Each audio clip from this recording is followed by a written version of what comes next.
독자 여러분 안녕하십니까. 폴리티컬 스나이퍼입니다. 오늘은 어젯밤에 급하게 방송으로 올렸던 김건희 녹취록 관련 방송 금지 가처분 신청, 김건희 측이 MBC 문화방송을 상대로 했었던 가처분 신청의 결정에 대한 판결문 전체에 대해서 올리기도 하였고, 그 다음에 판결문 요지에 대해서 그 외에 별지 2, 3에 대한 것들을 함께 올렸습니다.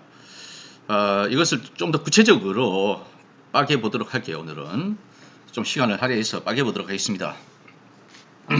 결정문 주문은 1. MBC는 별지 3이 있다는 겁니다. 별지 1, 2, 3이죠.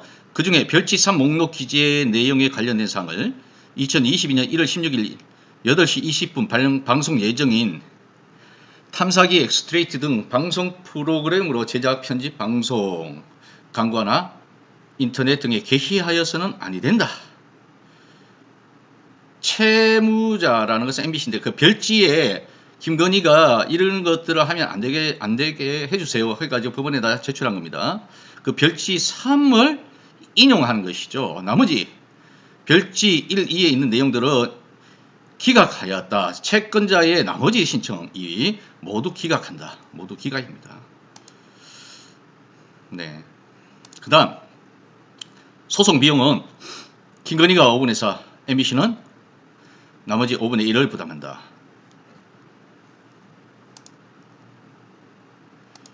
다음 신청 취지 넘어가도록 하겠습니다.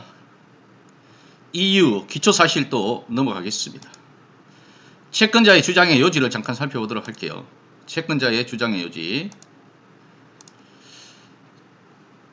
김건희는 채무자가 MBC입니다. MBC가 이명수 기자, 서울의 소리 기자죠. 이 사람이 김건희와 관련돼서 통화를 한 사람입니다.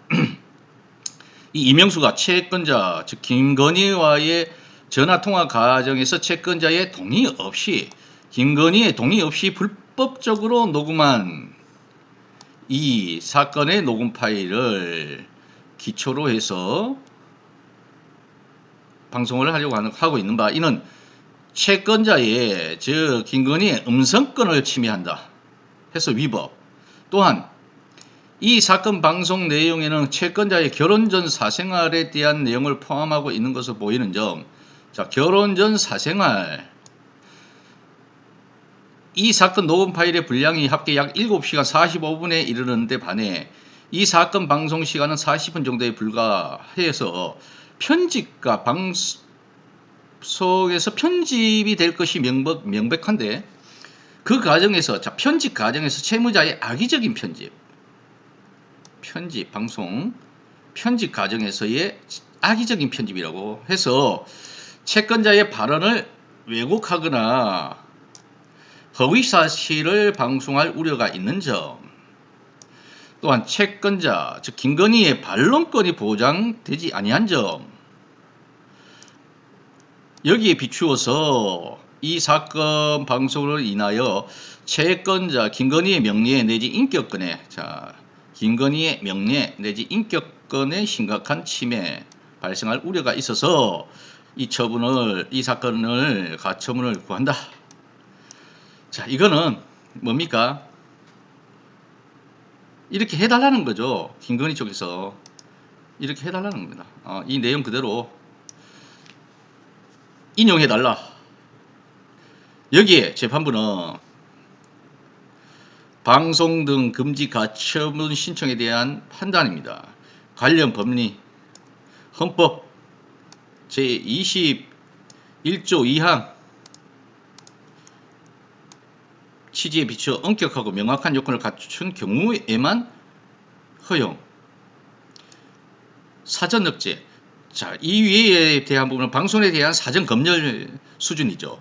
그러한 표현형의 행위에 대한 사전 억제는 표현의 자유를 보장하고 검열을 금지하는 법, 헌법 제21조 2항에 비추어서 매우 엄격하고 명확한 요건을 갖춰야 되는데 그렇지 않다라는 얘기였습니다. 전체 판결문 내용을 보면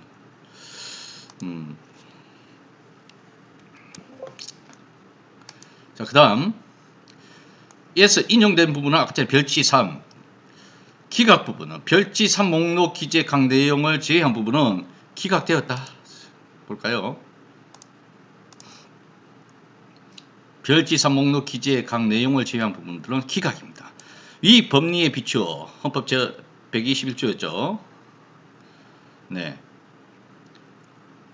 위 법리에 비추어서 살피건대 이 사건 기록 및 신문 전체의 취지에 의하여 소명되는 다음과 같은 사정들을 종합하여 보면 채권자 김건희가 제출한 자료만으로는 김건희에게 이 방송 등에 대하여 금지를 구할 피보정 권리 및 보정의 필요성이 소명된다고 보기 어렵다. 그래서 1분 인용 나머지 전체 기각.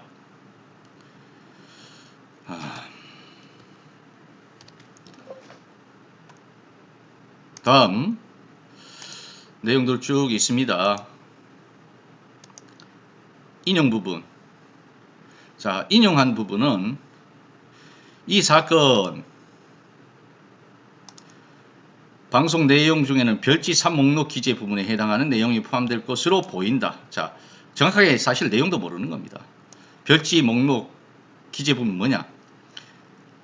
이 사건 기록 및 신문 전체의 취지에 의하여 소명되는 다음과 같은 사정, 즉 이 부분의 내용에는 채권자 김건희와 관련하여 수사 중인 사건에 대하여 김건희의 발언이 포함되어 있는 것으로 보이는 바 향후 채권자의 위 사건에 관하여 수사 때문에 앞으로 수사를 받게 될 수도 있다는 겁니다. 내지 조사를 받을 경우에 형사 절차상 보장받을 수 있는 진술 거부권 등이 침해될 우려가 커 보이는 점에 따라서 인용한다. 자, 그러면 그 내용들이 뭐가 있는지 한번 볼까요?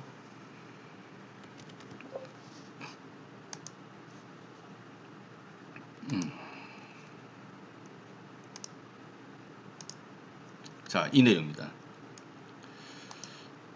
판결 요지인데 아까 전에 별지가 있었잖아요. 별지가 이게 정확하게 어떻게 이것이 지금 나돌게 됐는지 모르겠지만 입수를 한 겁니다. 정확한지는 정확하게 저도 잘 정확하게는 모르겠어요. 어쨌든 이것이 정확하다는 전제하에 얘기를 풀어가자면 김건희가 이거를 하면 안 됩니다라고 자기가 지금 통화 내용에 대해 가지고 별로 기억이 없다는 거예요. 그래서 대충 찌라시나 이런 데서 돌고 있는 내용들을 주워 담아 가지고 이런 내용들이 포함이 되어 있을 것 같다. 그래서 이것은 방송에 포함시키면 안 된다라고 목록을 만들어서 9가지의 내용을 바탕으로 해서 이것을 하지 말아 달라고 가처분 신청을 한 겁니다. 첫 번째, 보수는 돈을 주니까 미투가 안 터진다라고 김건희가 얘기했다. 일반 국민은 바보라는 거. 두 번째. 세 번째, 정권 잡으면 가만히 안 둘 것이라는 내용들. 네 번째, 내가 웬만한 무속인보다 낫다. 점을 잘 좀 볼 줄 아는데 내가 보기에는 우리가 청와대에 간다. 청와대까지 간다. 자, 자기가 전 봐서 간다. 그런 얘기를 얼핏 한 것 같다 이 얘기겠죠. 했을 수도 있어요. 안 했을 수도 있고. 캠프에서는 제대로 된 사람이 없다. 윤석열 캠프를 얘기합니다. 이명수, 내가 와서 우리 캠프 좀 지도 좀 해줘라. 내가 말하면 나 힘 있는 사람이다 이거죠. 내 자리 만들어줄 정도는 있다. 만들어줄 수 있다. 여섯 번째, 원래 우리는 좌파였다. 누가 믿습니까? 어쨌든 이렇게 혹시라도 말을 했다. 근데 조국 때문에 입장을 자기들이 바꿨다. 그러니까 조국 때문에 대통령을 배신했다 이 말이죠. 대통령이 조국을 싫어했는데 그거는 자기 생각이죠. 지 생각이죠. 김건희 생각. 좌파들이 조국을 억지로 그 자리에 앉히는 바람에 우리가 대통령을 보호하기 위해서 윤석열이가 뭐 이렇게 떠들고 다녔죠. 대통령을 보호하기 위해서 했다. 그래서 조국을 수십 차례, 70여 차례 그렇게 수사를 한 겁니까? 한동훈한테 제보할 거 있으면 7번째, 나한테 얘기해라. 내가 전달해 주겠다. 내가 한동훈하고 연락을 자주 한다. 아주 친밀하죠. 뭐 윤석열이하고야 뭐 거의 뭐라고 해야 될까요? 친형제만큼 그렇게 친합니다. 그러니까 와이프 김건희가 한동훈한테 직접 제보할 거 있으면 내가 할게. 내가 그만큼 자주 연락하고 가까운 사이다. 이런 걸 얘기하는 겁니다. 그 다음에 열린공간TV 오마이뉴스 아주경제의 장용진 뭐 김건희한테 비판적으로 아마 보도하고 특히 줄리와 관련돼 가지고 계속 어떤 이슈를 터뜨리고 있는 열린공감 TV 이런 거에 대해 가지고 내가 청와대 가면은 다 감옥에 쳐넣어버릴 거다. 만약에 이런 말을 했다면 이거는 제정신이 아니죠. 권력의 사유화죠. 누구 생각납니까? 최순실이 생각나죠. 그래서 윤석열이가 안 된다라는 겁니다. 자, 윤석열이 우리 남편은 바보다. 내가 다 챙겨줘야지 뭐라도 할 수 있는 사람이다. 저 사람 완전 바보다. 이 말의 의미는 우리 깊이 새겨야 됩니다. 꼭두각시다 이 말이죠. 김건희의 꼭두각시. 그리고 별지 3에 자 이것도 이제 서울의 소리 촬영기사 이명수 간 통화 녹음을 기초로 한 보도 내용 중에 이런 것이 있다면 보도 금지를 해달라. 이렇게 얘기를 한 겁니다. 뭡니까? 도이치 모터스 주가 조작 의혹에 대해서 지금 수사 중이죠. 여기에 김건희에 대해서 제기되는 각종 의혹들 중 김건희와 관련하여 수사 중인 사건에 대한 채권자의 발언 이거를 보도하지 말아라. 그 다음에 아까 전에 별지에 있었던 내용 중에 내가 정권 잡으면 가만 안 둘 것이라는 발언, 그리고 별지의 이 내용 중에 내가 웬만한 무속인보다 낫다는 점을 볼 줄 아는데 내가 보기에는 우리가 청와대에 간다는 발언, 이 발언에 대해서 별지 3이죠. 이거는 이제 어떻게 했습니까? 여기에서 인용을 한 겁니다. 즉 전체 9개의 발언 중에서 보면 김건희가 9개의 내용 이것을 발언할 것 같으니까 방송할 것 같으니까 이걸 하지 말아 주세요 라고 했는데 보수는 돈을 주니까 미투가 안 터진다라는 말 하고, 5번째 캠프에는 제대로 된 사람이 없다. 내가 이명수가 와서 우리 캠프 좀 지도 좀 해줘라. 내가 말하면 내 자리를 만들어 줄 수 있다. 이거는 방송이 가능한 겁니다. 이 내용이 실제로 있는지는 모르겠어요. 자, 이 김건희의 주장이에요. 그래서 MBC는 여기에 대해서 반론을 펼쳤겠죠. 그런데 보면 방송 불가가 7개입니다. 9개 중에. 그 중에서 우리가 구분해서 봐야 될 게 자진 포기가 있고 재판부 결정이 있다는 거죠. 자진 포기라는 것은 MBC에서는 아예 이 내용이 스트레이트에 보도가 안 나간다는 얘기입니다. 없었다는 얘기죠.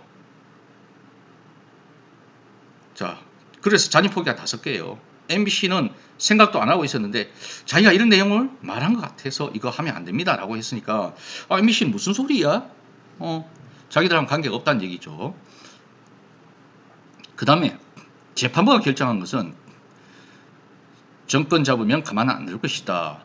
내가 웬만한 무속인보다 낫다. 점을 좀 볼 줄 아는데 내가 보기에는 우리가 청와대에 간다. 이 내용은 재판부가 결정해서 방송 내용 중에 이 내용이 혹여라도 있다면 이거는 방송하면 안 된다. 이렇게 판결을 내린 것입니다.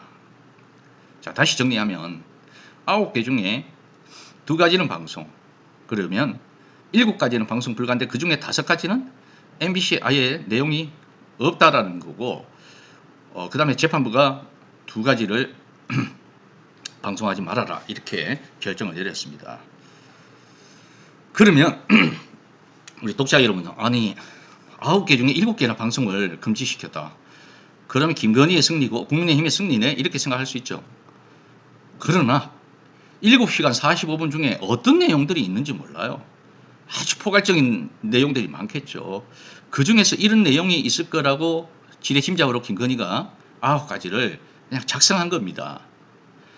그 외에 그 중에서도 지금 뭐 5가지는 MBC에서 아예 다루지도 않았는 부분이고 2가지 정도가 지금 인용된 것인데 나머지 전체가 7시간 45분 발언 중에서 여기 얼마나 차지하겠어요. 나머지 전체는 엄청난 양들이 많을 겁니다. 이것은 바로 스트레이트가 방송이 가능하다라고 바로 기각 결정을 통해서 판결을 한 겁니다.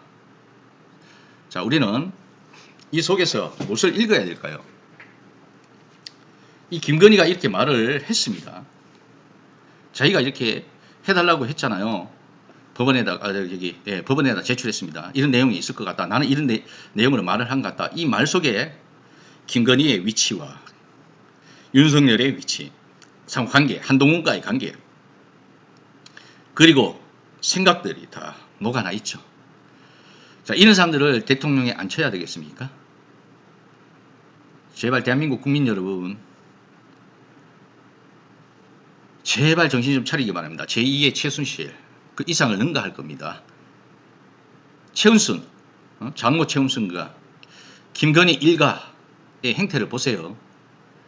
지금 검찰들이 이러한 부분들을 막고 있는 거죠. 수사를 정확하게 안 하고 있어요. 윤석열의 위협과 협박, 이런 것들에 겁을 먹고 있어요. 잔뜩 긴장을 하고 있고 겁을 먹고 있어요. 이건 혹시라도 윤석열이 대통령 되면 자기들이 당할까봐 복지부동이라고 해야 되나요? 이 검찰들도 손 좀 봐야 됩니다. 다시 정권이 재창출된다면 검찰개혁 초장에 완벽하게 정리하지 않으면 아마 이재명 정권도 진보 쪽에서 아주 많은 신뢰를 상실할 것이고 국정개혁의 어떤 동력을 상실하게 될 것입니다. 이 점 분명히 말씀드리겠습니다. 감사합니다. 긴 시간 시청해 주셔서 고맙습니다. 폴리티컬 스나이퍼였습니다.